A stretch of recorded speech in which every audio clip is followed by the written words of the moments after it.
సుమన్ టీవీలో మీ personal and business promotions కోసం కింది నెంబర్కి కాంటాక్ట్ చేయండి.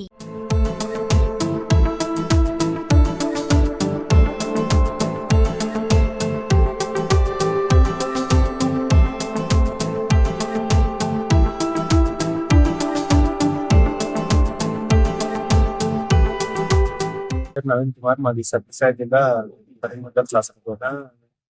పిలుబండ ద్వారా పవన్ కళ్యాణ్ గారిని కలవడానికి వెళ్తున్నాను. ఎందుకంటే రైతుల యొక్క సమస్యలు, పాడి రైతుల సమస్యలు, అలాగే నిరుద్యోగం రోజు రోజుకి పెరిగిపోతుంది. నిరుద్యోగాన్ని కొంచెం వ్యవసాయం వైపు వచ్చేలాగా యువతను ప్రోత్సహించాలనే ఒక దీంతో వెళ్తున్నాను. అలాగే వ్యవసాయం చేసి పంట పండించి ఎన్నో అప్పులు చేసి ఏదేదో మా బాధలు పడి రైతు పంట పండిస్తా ఉంటే పంట చేతికి వచ్చే తలకి దళారి అనే ఒక దళారి చేతిలో మోసపోతున్నాడు రైతుల యొక్క పెట్టుబడులు రోజు రోజుకి పెరిగిపోతున్నాయి. కూలీలు కానీ, చేను కొట్టే మందులు కానీ, యూరియా ఇలాంటివన్నీ ప్రతి ఒక్కటి రైతులకు సంబంధించిన ఏ వస్తువు అన్నా కొనాలన్నా పంట కోసం ప్రతి ఒక్కటి రేట్లు పెరిగిపోతున్నాయి.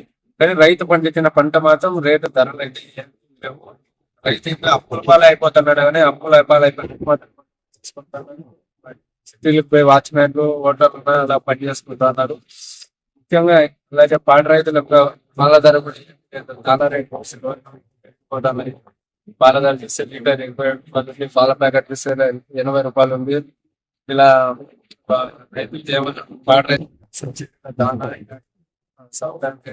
పవన్ కళ్యాణ్ కలవాలనుకుంటే ఆయన 2022లో అధికారంలో లేకున్నప్పటికీ కౌలు రైతులకి ఆయన సొంత డబ్బులు ఇచ్చాడు. కాబట్టి ఆయన కలిస్తే మంచి జరుగుతుందని పవన్ కళ్యాణ్ సార్ని, అలాగే చంద్రబాబు నాయుడు సార్ని ఇద్దరిని కలవాలనే ఉద్దేశంతోనే ఎద్దులబండ ద్వారా ఎత్తుపట్టి నుండి మంగళగిరి వరకు యాత్ర చేస్తున్నాను. ఈ యాత్రకు సహకరించాలని పవన్ సార్ ఎత్తుపట్టి నుండి ఇప్పుడు బయలుదేరి 11 రోజులు అయింది. పనగాలు చేరుకుని రోజు 20 కిలోమీటర్లు మాత్రమే. ఇంకా నెల రోజులు అయితే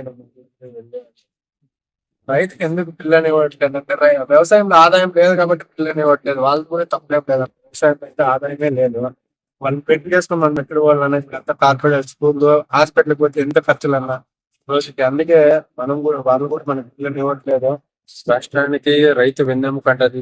యువ రైతులు ముందుకు వచ్చినారు వ్యవసాయం చేసే, కానీ పిల్లని ఇవ్వట్లేదు. ఎందుకు పిల్లని ఇవ్వట్లేదు అంటే పోషించలేడు రైతు అనేవాడు, పోషించలేడు మా పిల్లని అనే తల్లిదండ్రులు కూడా వాళ్ళ ఆడపిల్ల తల్లిదండ్రులు ఆలోచన చేసి మన యువ రైతులకి పెళ్లి కావట్లేదు. ఎందుకంటే వ్యవసాయంలో ఏం ఆదాయం లేదు. పెట్టిన పెట్టుబడులు అలాగే వెళ్ళిపోతున్నాయి. అప్పుల పాలు అయిపోతున్నారు తప్పితే ఆదాయం ఏం లేదు. వాళ్ళ పిల్ల తల్లిదండ్రులు కూడా భయపడుతున్నారు. ఈ రోజు వ్యవసాయం చేసేవాడు మా బిడ్డని ఏం సాధలేడు అనే వాళ్ళు కూడా 10 మంది కన్నం పెట్టారు. రైతు కూడా విలువ లేకుండా పోయింది సమాజంలో.